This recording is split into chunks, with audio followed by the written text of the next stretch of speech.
Hello everyone, and welcome to Bourbon Over Headlines, where your headlines are served neat. Today, it's already been poured. It's a brand new bottle. It's a Jefferson's rye. That's Jefferson's distillery. I like a good rye occasionally to mix it up with all bourbon. Love a good rye. Jefferson's tends to make good quality stuff. I like all their stuff. Their reserves, their single barrels, their Jefferson Oceans. I love all their stuff. It's one of my favorite brands of bourbon. So, but today, let's get right to it. We're doing Fargo, North Dakota, which, of course, 1920s. We're doing the 20s right now, primarily 1922. But we're bouncing around to later in the decade, 26, 27, for some very specific headlines and stories that are very important to people that are very important into the world's history and to American history. So about 26,000, 27,000 people in Fargo in 1920, in the 20s. Today, just over 136,000 people, which I wish there was 136,000 people watching me right now. And speaking of watching videos on YouTube, my wife, my amazing wife, has two channels, two YouTube channels. One's called Moondog Tarot, and the other's called The Divine 222. They're both tarot channels. The first one, Moondog Tarot, is for all the signs, all of them, all 12 zodiac signs. Get your horoscopes, see what's going on in the world today, see what moon's in eclipse and what's in retrograde and what's not. The second one is for right now. It's a Pisces channel. This is Pisces season, so happy birthday to all the Pisces out there. Including my wife, she's a Pisces. So, for what it's worth, I love her to death. But she's a Pisces. For all who know what that is, you know what could be happening now. But she's a Pisces. So, one day we'll get 136,000 subscribers, and I'll reach the population of Fargo, North Dakota. Originally named Centralia. So, if that name sounds familiar to some people, there's a Centralia, PA, which is essentially an abandoned town. No one can live there. That's because underneath the ground in Centralia, Pennsylvania, is a coal fire. It's going to burn and burn, I think, at least for another couple hundred years, because it's underground. So, and there's cracks that are steeping up, so no one can live in it because of all the coal fumes and everything else. So, this isn't why they renamed it, because that happened way later. But it was renamed Fargo after the founder of Wells Fargo. Originally, not the bank, but originally, well, I guess there was a bank, but it was really a stagecoach company that would transport money, valuables, and gold back and forth to different cities for people to make sure they had their money. He was also an executive on the Northern Pacific Railroad. Now, this is the 1920s, and earlier, the railroad was still a big way to get around. The interstates didn't come around to the 50s and 60s. So this was the main way to get around. A lot of cities were built around railroads and railroad stops. So that's how this was happening. And remember to like, subscribe, hit that notification bell, all that other jazz. Tell friends, tell enemies, tell your wives, tell your spouses, tell your co-workers, all that stuff. So this is now my 4th episode, and I found trends. Very interesting trends. One is women's sports. It seems to be that, yes, it's not on a collegiate level yet. There's no colleges having women's sports as of yet. But there's local leagues. There's local leagues, like high school sometimes has them, but like the YWCA, church leagues, stuff like that. And I found an interesting story from one of them that is pontificating on whether or not women's are just as good at sports as men. It gave me to think that the coverage of women's sports in the 1920s, that I've done Juneau, I've done Paducah, Kentucky, I did last week, what did I do last week? Whatever, Tampa, Florida, sorry for that. Tampa, Florida, and now I'm doing Fargo, and every single one of them has had stories about some sort of women's basketball or women's sports, whether it's swimming, track and field, mostly basketball. it gets better coverage than the stuff today. You have to have, like, ESPN finally in 2026 is putting together a time block for professional women's sports in 2026. Here we are, 104, 105, 106 years earlier. We got articles and pages about women's basketball on a local level.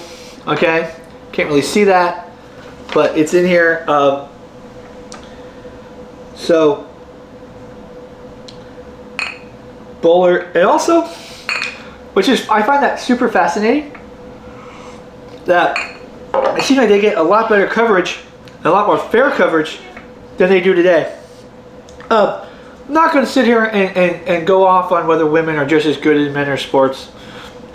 There's very talented women out there that play sports. There's very talented men. I'm just saying the article was extrapolating that in some cases women are just as good at sports as men, and in some sports they are better based on their type, based on their body type and stuff.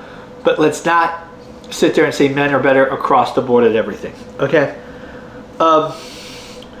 So also bowling scores. Every paper has had bowling scores from the local leagues.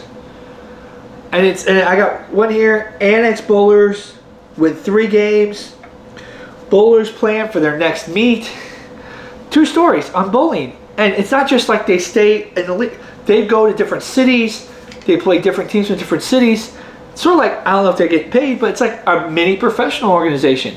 It's not like the professional bowling today. Not like the professional bowling we have today. With the US Open and stuff, it's just teams from different cities. Maybe Fargo and Bismarck, Tampa and Jacksonville, stuff like that, going through and bowling against each other. And a lot of inner city leagues too. I find that fascinating because I like to bowl occasionally, haven't been in a while, but I'm not super competitive about it. I don't expect my exploits to be in the local paper unless I'm like the best bowler on the face of the planet or something, but I'm not. So women's sports and bowling, a lot more coverage than they get today in the world of sports. So now, with sports, obviously, everybody loves sports on some level. Everybody has their favorite sport, whether it's golf, basketball, football, whatever. Some people's favorite sport is politics. Now, when I do politics, I do general basis. I don't get party politics, whatever. I just find interesting stories involving usually politicians or some sort of thing. And I found this one where the land commissioner, W.J. Prater, refused to give up the key and the combination to the vault for the office, the land commission office in North Dakota. This is the state one. Now, Fargo's not the state capital. I believe it's Bismarck, but it's in the Fargo paper, so it's being done here. So I couldn't figure out why. I didn't say there was a combination to a vault, but it might have been some seeds or something in the vault, monies or something for the commission to spend on stuff, which is why I'm thinking it was land commission. Because everything is either gold or cash back now. So the new guy, Kotsby, asked around to the office. No one in the office, whether they knew it and they didn't say anything, or they just didn't know. They didn't know the combination to the safe. They didn't know where an extra set of keys were. So they sent this to the Attorney General. Imagine the story this would be. This would be national news on a state, even if it was a state level. State like North Dakota. Land commissioner resigns and refuses to give up keys to office and combinations of the vault for all the information regarding to the commission's paperwork and monies. That would be splattered over CNN today in a heartbeat. Just think about that for a minute. It didn't matter what state it was. It didn't matter. I don't know what parties these guys were. It doesn't tell me. It didn't tell me in the papers, which is another thing. When I read politics, unless it's specifically referencing the party, it will just say, especially on a local level, it will just say this person and what happened. It won't say they're Democrats. It won't say they're Republicans. It'll just say, so I don't know what they are. So they had to get the Attorney General involved. Attorney General did an investigation. they still couldn't figure it out.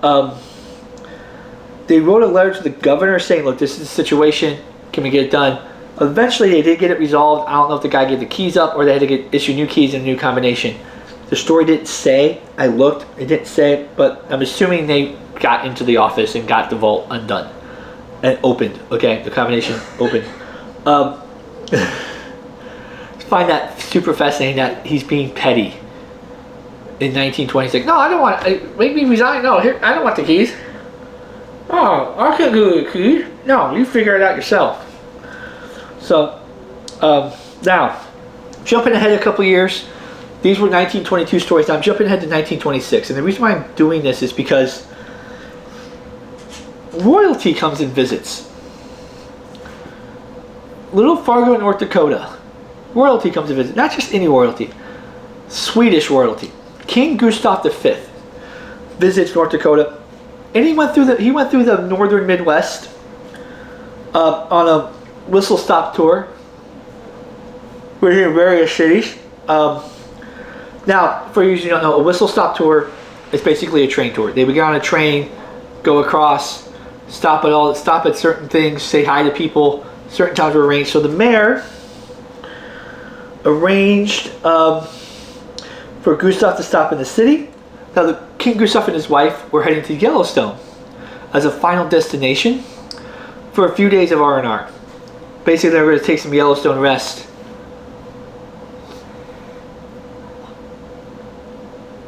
They're going to take some rest on Yellowstone and do the beautiful and amazing. Look at Yellowstone. Probably caught Old Faithful. Who knows? Probably caught Old Faithful. Now, North Dakota in that area does have a Swedish pipe, especially back here. It had a relatively decent percentage of Swedish people. 439 people were Swedish born in Fargo out of 26,000. That's not, compared to other places where there's probably zero, that's not bad.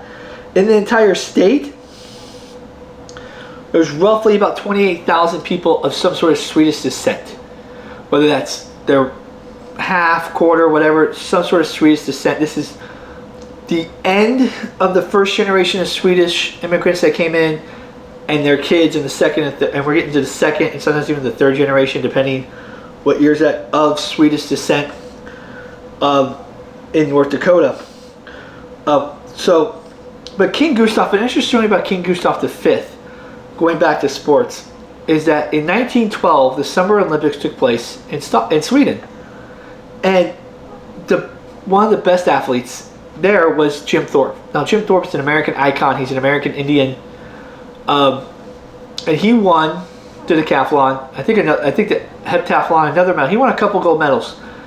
And when he was there and he saw King Gustav said, "You are the greatest athlete in the world," from a king.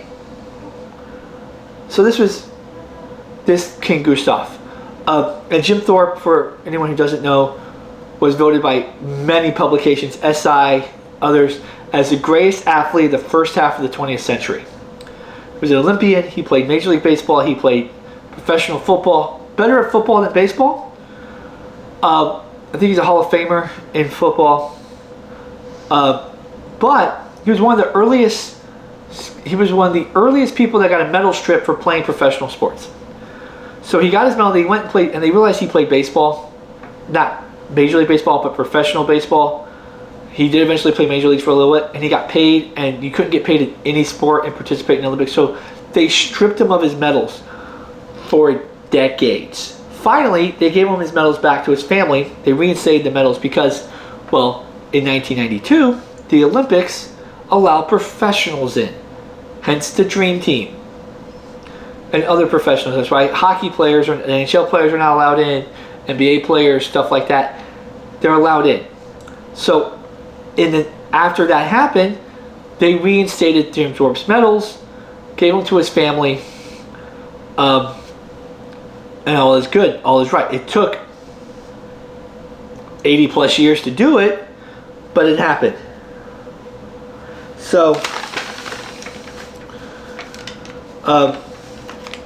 Just looking at my notes here.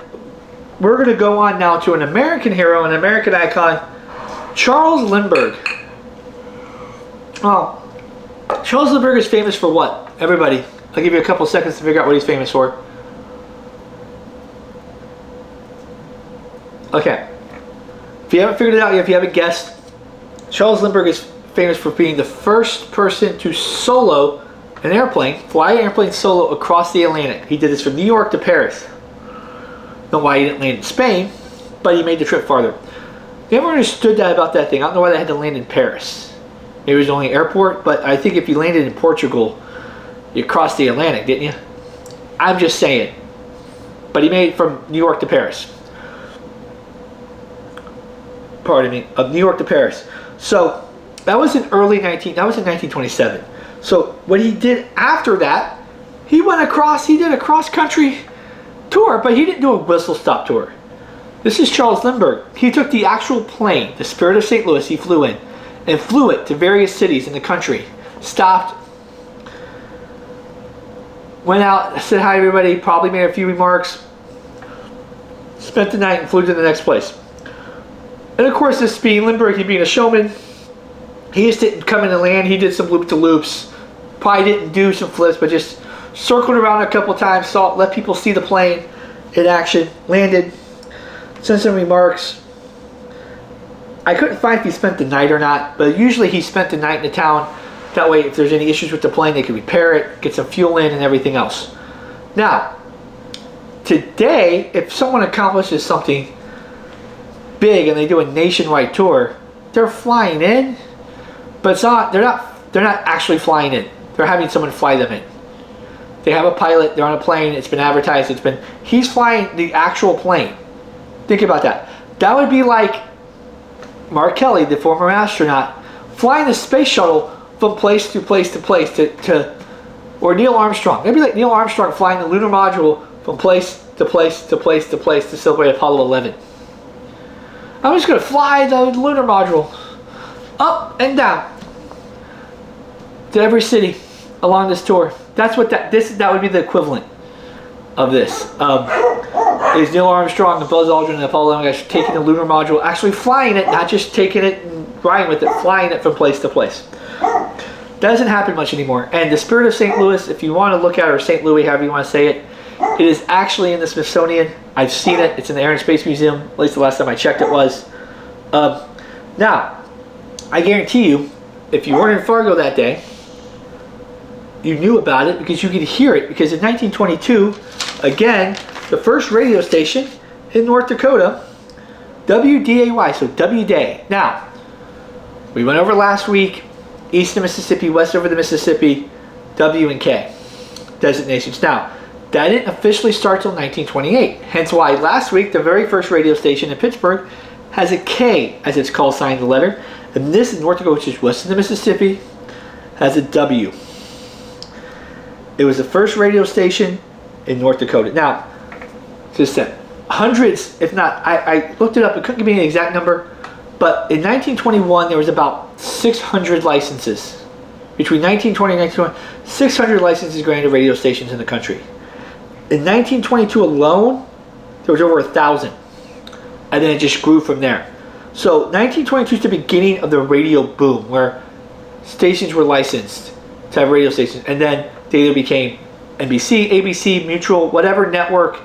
They contracted out so you could hear their radio shows, like soap operas, crime dramas, comedies, sketches, whatever. Orson Welles, stuff like that.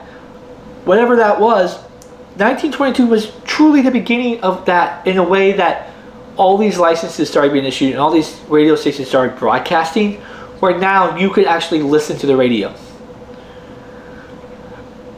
anywhere across the country, pretty much, in a decent sized city. So by 1927, when Lindbergh, you knew about Charles because he was probably being broadcast on the radio, the progress of his flight, whether he made it, whether he landed, that was on the radio. So just interesting that you're probably going, oh, I heard about this guy flying across the Atlantic. Now he's in my city, and you probably heard about his arrival. He's going to be in Fargo in 2 days. He's flying from Topeka, Kansas to Fargo, North Dakota. I don't know where he came from, but he was on the radio announced he should be landing here at 12 noon. Be there and see the famous Charles Lindbergh. That's probably what's going on the radio. And one last story. I debated whether or not to include this because it's sort of Fargo history, and it's also automobile history and Minnesota history all rolled into one. So one of the famous buildings and historic buildings in Fargo, North Dakota is the Pence Automobile Building. It started being built in 1918 and finished in 1920. It was a brick building. It was a showroom for the Pence Automobile Group. Now, the reason why this might be important is throughout the northern Midwest, Great Lakes region, Dakota region, in the late 1800s, pretty much from 1870 to 1890, 1900, and a couple after 1900, there were fires everywhere. You've heard about the Great Chicago Fire. There were 2 fires in Michigan, the same city 10 years apart.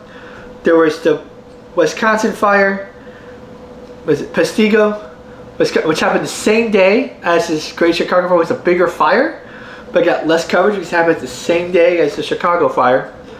And then in 1903, no, 1893, fire swept through Fargo. It did. It swept through Fargo. It destroyed 6,000.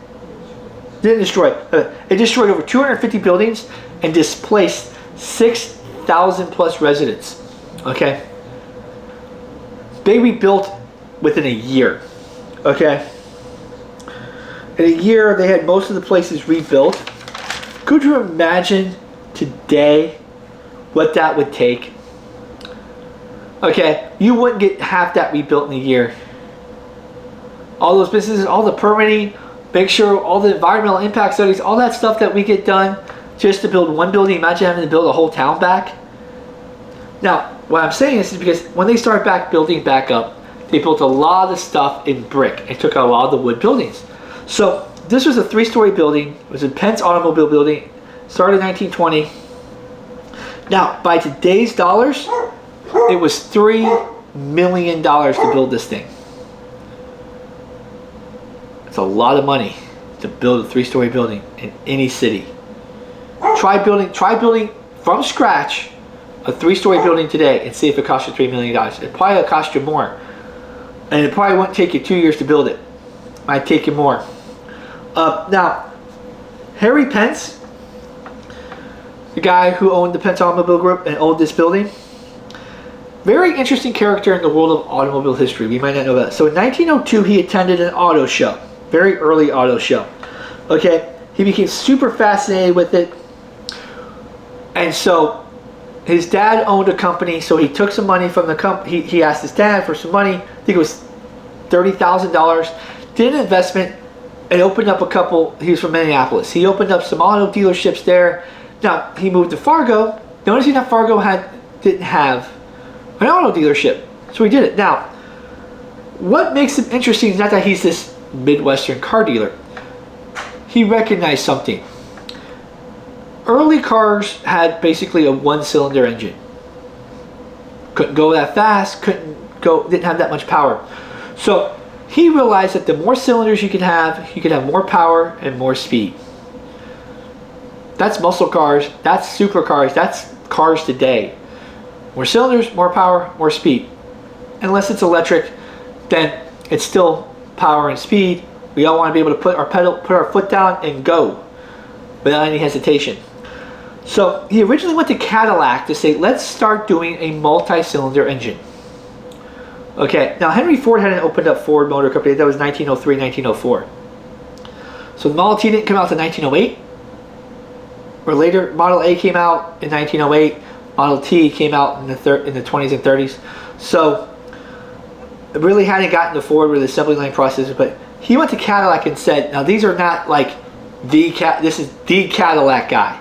This is the guy who founded Cadillac, the guy who founded the next company I'm about to bid. Okay. He went to Cadillac tried to get them to start building Cadillac's like, no. So he went to Buick, the guy who founded Buick. Now, Buick was like, oh, you know what? That sounds good. We'll do it. It'll distinguish us in the market. We'll do that. And they started developing and doing 2, 3, 4-cylinder engines. By 1908, we had 4-cylinder engines. So in a matter of quick time, once we figured out how to do it, put 2 cylinders, and we put 2 cylinders right next to each other, and we did that. Because of course, more power, more speed, more cylinders equals more power. And so this guy, at one point, his automobile group was selling and distributing over 30%. I think it was like 31 at its peak. So I think it was 28 to 30% of all the Buicks in the country. Now, Buick is the oldest active car dealership in the United States. It was Oldsmobile, it was founded first, but Oldsmobile folded. Now, if the names of Buick and Cadillac sound familiar, they are part of GM.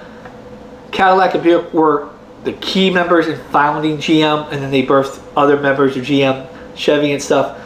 That's how that happened. So eventually Cadillac did get on board, which is funny because Buick and Cadillac aren't known for sports cars. Just saying. How many Buick sports cars can we name? How many Cadillac sports cars can we name? They're known for their elegance and their style, but they do have some power to them.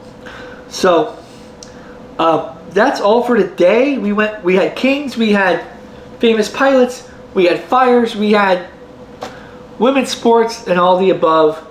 We opened up a glass of rye. So here's to everybody. Thank you for watching. Hope you enjoyed this episode of Bourbon Over Headlines, where your headlines are served neat. We'll see you next week. Until then, drink responsibly and be neat.